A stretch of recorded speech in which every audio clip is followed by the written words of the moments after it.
నమస్తే అండి. నేను మీ భవానీ కుస్మాని. నేను బాగున్నాను. మీరు బాగున్నారనుకుంటున్నాను. అందరం బాగుండాలని ఆ భగవంతుడిని ప్రార్థిస్తున్నానండి. ఇప్పుడైతే నేను స్నానం చేసేసొచ్చి దేవుడికి పూజ చేసుకుంటున్నానండి.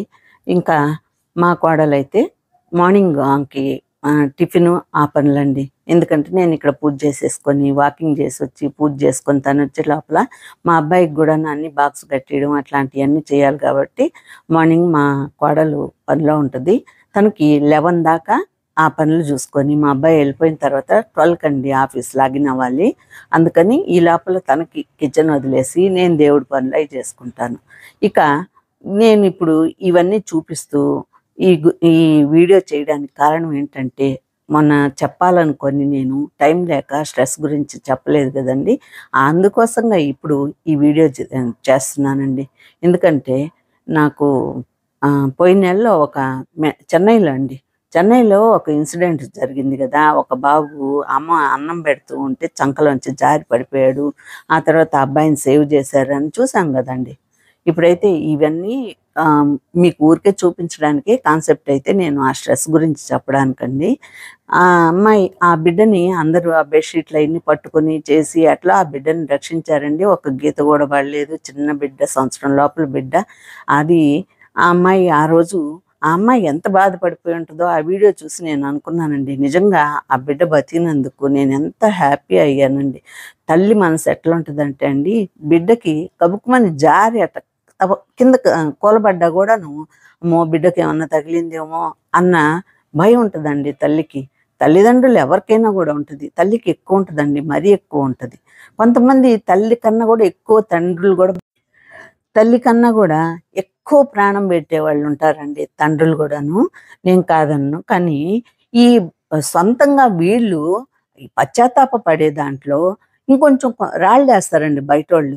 దానివల్ల ఎక్కువ సఫర్ అయిపోతున్నారండి ఇప్పుడు వాళ్ళు. ఎందుకంటే బయటోళ్ళ మాటల వల్ల, వీటి వల్ల సఫర్ అవుతున్నారు. కామెంట్స్‌లో ఒక్కొక్కరు ఎట్లా పెడుతున్నారు, అంత ధ్యానం లేకుండా, అంత ధ్యాస లేకుండా ఎట్లాగెత్తుకొనింది, ఎట్లా చేసింది, అట్లా ఇట్లా అని పెట్టారండి. తల్లి ఎవరైనా అట్లా చేస్తారండి? మీరు చెప్పండి ఎవరైనా గూడాను. ఆ తల్లి కావాలని అటు చేస్తదా? అసలా ఎంత తను ప్రాణం పోతున్నా గూడా బిడ్డను బతికించుకునే వాళ్ళుంటారు. వరదల్లో, తుఫానుల్లో, గాలివానల్లో ఇలాంటియన్నీ మనం సినిమాల్లో జూస్తున్నాం. ఆహ్, జీవితంలో జూస్తున్నాం. ఎందుకండి ఇలా మాట్లాడతారు? నాకు ఈరోజు నిన్న జూసానండి ఇంకొకటి మళ్ళా. ఇది మే ఎండింగ్ గదండీ! అది పోయిన నెలలో జరిగిన విషయం. ఆ బిడ్డ బాగున్నాడు. ఆ తల్లికి ఎంతో హ్యాపీ అయ్యుంటది.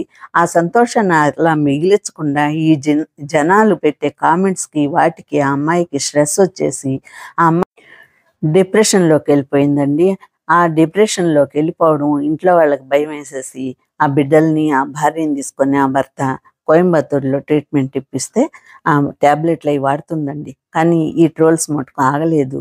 ఈ బాధ ఆ అమ్మాయికి బాగా నాటుకుందండి. కొంతమంది ఎక్కువ తీసుకుంటారండి మనసుకి, కొంతమంది తీసుకోరు. ఇదే ప్రాబ్లమ్ అండి. డిప్రెషన్‌లోకి పోవడం కారణం ఏంటంటే, ఎక్కువగా తీసేసుకునే వాళ్ళు డిప్రెషన్‌లోకెళ్ళిపోతారు. ఇప్పుడు ఆ అమ్మాయి ఏమైంది? బిడ్డలను వదిలేసి, భర్తను వదిలేసి మా ఆత్మహత్య చేసుకుంది. ఎంత మంచిగా ఉన్నిందండి. ఎంత బాగున్నింది వాళ్ళ కాపురం. ఇవంతా పాడు చేసింది ఎవరండి? వాళ్ళే గదా! జనాలే గదా! ఇట్లా కామెంట్స్ బెట్టినోళ్ళు. ఇది మనం ఒకరికి ఏం చేయకపోయినా పర్వాలేదండి. పెట్టకపోయినా పర్వాలేదు. ఏం చేయకపోయినా ఒక మంచి మాటిచ్చి వాళ్ళని కాపాడగలిగితే చాలు. అంతే. ఇలాంటి డిప్రెషన్‌లు ఇవన్నీ ప్రతి జీవితంలో ఉంటాయండి. ఏదో ఒక రకంగా. వాళ్ళకి జరగంది ఏమున్నా గూడాను కొంచెం మనసుకు కష్టంగానే ఉంటది. ఎందుకు కష్టంగా ఉండాలి అని అనుకుంటారేమో. కొంతమంది ఈజీగా వదిలేసుకుంటారు. కొంతమంది ఎక్కువగా ఆలోచిస్తుంటారు. ఎక్కువగా ఆలోచించేవాళ్ళు డిప్రెషన్‌లోకెళ్ళిపోతుంటారండి. కాబట్టి మనము వాళ్ళకి ఎంతో కొంత మనకు చేతనైనంత సహాయము ఒక మంచి మాటల ద్వారా గాని ఏదో ఒక రకంగా తీసుకురావాలి బయటికి. ఇప్పుడు నేను నా కోడళ్ళని చూపిస్తున్నాను. ఆ మాటల మధ్యలోనే ఈ బిట్ గూడా పెట్టానండి. వాళ్ళిద్దరూ ఇది సీక్వెన్స్ ఆడుతున్నారండి మా మనవళ్ళయి. వీళ్ళకి వీకెండ్ డే వచ్చిందంటే ఈ ఆటలాడుకుంటారు పిల్లలయి. అందుకని అది గూడా ఒక బిట్ తీసుకొని పెట్టాను. ఇట్లా ఆడుతూ, పాడుతూ ఉంటే ఈ స్ట్రెస్ ఇవన్నీ ఉండవండి. ఇప్పుడైతే ఆ అమ్మాయి చనిపోయింది గదండీ! ఇప్పుడు ఎవరికి లాభం అండి? లాభం రాకపోగా పాపాన్ని మూట కట్టుకున్నారని నేనంటాను. ఎందుకంటే ఇట్లాంటి స్ట్రెస్ నేను చాలా అనుభవించున్నానండి. ఎన్నోసార్లు మనకు జరగని ఏమన్నా ఉంటే మనకు స్ట్రెస్ ఉంటుందండి, ఖచ్చితంగా ఉంటుంది. ఏమి జరగకపోయినా జీవితంలో మనకి ఆ స్ట్రెస్ ఉండనే ఉంటుంది. అందుకని మనము ఎక్కువగా తీసుకోకూడదు మనసుకి. ఎక్కువగా అంటే చెప్పినంత సులభం కాదులేండి. తీసుకో తీసుకోవాల్సి వస్తది కూడా కొన్నిసార్లు. చెప్పినంత సులభం అయితే కాదు. కాకపోతే ఇట్లాగ ఎక్కువగా చేసేవాళ్ళకి ఒక మనిషి కానీ, ఎవరో ఒకరు ఇంటి పట్టున ఉండి వాళ్ళని కొంచెం జాగ్రత్తగా చూసుకుంటుంటే ఆ టైం దాటిపోయాక, లేదా ఒక మంచి డాక్టర్ దగ్గరికి తీసుకుపోయి ఎక్కువ ఆలోచించుకోకుండా ఉండేటట్టుగా వాళ్ళకి ట్రీట్మెంట్ ఇప్పించాలి. అట్లాగే ఈ ఇంకా కొన్ని కొన్ని ఉంటాయండి. అత్యాస పరులుంటారు. ఆ అత్యాస వల్ల గూడాను ఇట్లాంటియన్నీ జరుగుతుంటాయండి. ఏదో నా వల్లే వీళ్ళు బాగుపడిపోతున్నారు, నా వల్లే ఇట్లయిపోతున్నారు, అట్లయిపోతున్నారని అవతలోళ్ళ గురించి ఇదైపోయి వీళ్ళు పాడైపోతారు. వీళ్ళ ఆరోగ్యమే పాడు చేసేసుకుంటుంటది. ఇది ఇంకొక రకమైన స్ట్రెస్ అండి. పనికిమాలిన స్ట్రెస్ అంటారు దీన్ని. అట్లాగా ఇప్పుడు ఆ అమ్మాయిదంటే తన బిడ్డని కాపాడుకొని గూడాను తన బిడ్డలకి మంచి చెడులు చూసుకోలేకపోయింది కదా అని నేను అనుకుంటున్నాను. అట్లాగే మొన్న గూడాను నిన్నో మొన్నో జరిగిందండి. హైదరాబాద్‌లో ఎన్ని రోజులుగానో భార్యాభర్తలకు పడకుండా వచ్చి పుట్టింటికొచ్చేసి ఒక 10 నెలలు పుట్టింట్లో ఉండి, ఆ తర్వాత మళ్ళా వాడొచ్చి కాళ్ళు చేతులు పట్టుకొని మీ అమ్మాయిని నేను బాగా చూసుకుంటాను అనంటే వాళ్ళు నమ్మి పంపించారండి. నమ్మి పంపించినోళ్ళు ఒక మనిషినన్నా అమ్మాయికి తోడుగా ఇచ్చి పంపియాలి గదా! అదీ జరగలేదండి.